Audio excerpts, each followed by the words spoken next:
Arestado ang isang Dutch national sa isang anti-drug operation sa Makati City. Daan-daang tableta ng hinihinalang ecstasy ang nakuha sa kwartong tinutuluyan ng suspect. Makibalita tayo kay Jay Sabale.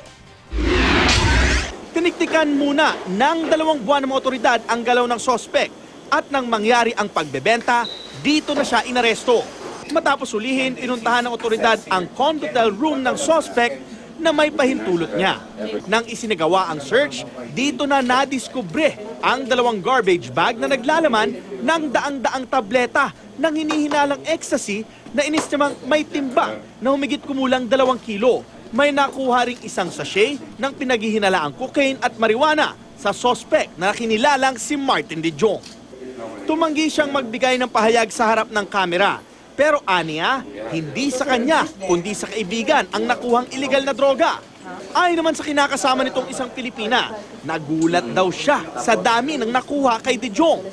Ang alam daw niya, mahilig lang itong gumimik at lumabas at kung may binebentahan man, ay sa mga kaibigan lang at paisa-isa.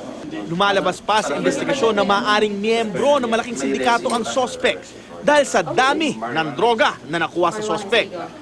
Naniniwala ang NBI na nag-ooperate ito hindi lang sa Makati kundi sa mga karatig na syudad.